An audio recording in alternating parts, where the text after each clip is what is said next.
You right now are having a vision crisis.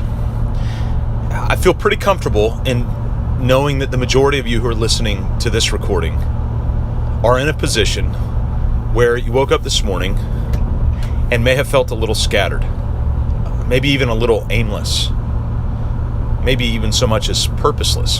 Hey, it's Scott Beebe, the Business on Purpose podcast, mybusinessonpurpose.com. Always so grateful that you would invest your time into this short and brief recording on a regular basis in order that you might grow and might be liberated from the chaos of working in your business. I've had a lot of conversations in the last couple of weeks with heroic small business owners, and when we've peeled back minimal layers, I don't want to make it sound like we've had to dive deep, but when we've peeled back minimal layers, we have uncovered something that really is simple and yet incredibly complex all at the same time.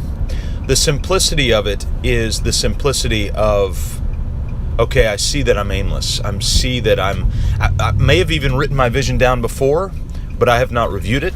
I've not updated it. I'm not tweaked it. You know, we always say that your vision is never more than 90 to 95% complete. Why?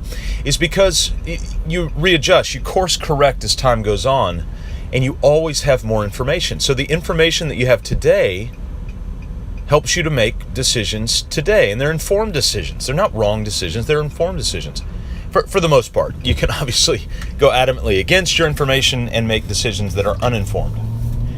But then once you have that decision made and you begin to set off into the distance, there are things that you cannot account for. Tide shifts, weather patterns, and I'm talking about culturally within the organizations and the people that you serve.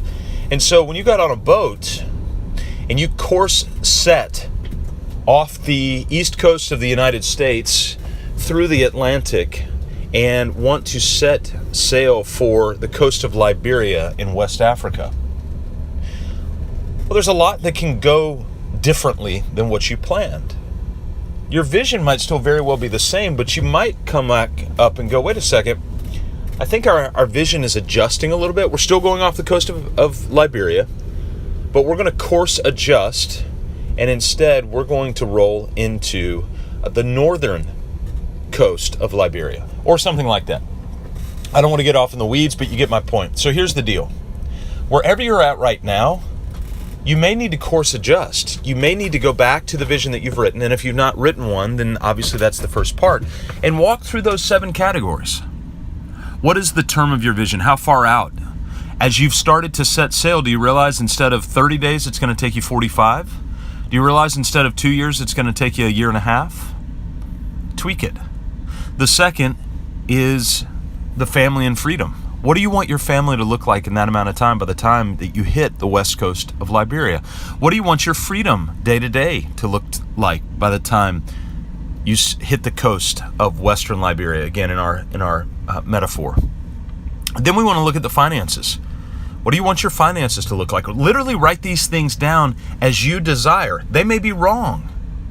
We may come back again and course correct. That's okay, but write them down as you desire. After the financials, it's the product in your business. What product do you want to be delivering once you hit the coast of Liberia? And think deeply about this. And I even want to challenge many of you to think more narrowly about this. A lot of times we get really broad in the products that we want to offer, the services that we want to offer, thinking the more we can offer, the better it will be. And the reality is a lot of times, you've heard it said before, the riches are in the niches. If we can niche down, that's where we'll have real success in terms of deliverables, because we'll become kind of the narrow brilliance around those particular items. So once we've got the products, then we want to talk about the team. What team is it going to take to get to those products delivered, to get to that level of finances, to get you to the family and freedom in that amount of time? And then once we're there, we're going to talk about the client. What client do we need to serve? Draw that out. Be specific. Think about actual people. Call them by name within your vision. And then finally, the culture. What kind of culture do you want to set? Lay that out. Be descriptive. Give it out in paragraph form or in statement form. Write it all down in the words of God to Habakkuk, so that those who read it may run. If you don't have your vision written down, we don't know where to run to. And so that's what I want to encourage you to do. You've turned this podcast on, and for the majority of you, you might be living in chaos and a little bit scattered. We've got the tool for you. We've got a tutorial for you. It's free. We talk about it a lot. And if you've not done it, go to mybusinessonpurpose.com/vision. It's completely free, no strings attached. It's there for you. We want to serve you with that, and we want to see you take action. We'll see you next time right here on the Business on Purpose podcast as we liberate you from the chaos of working in your business.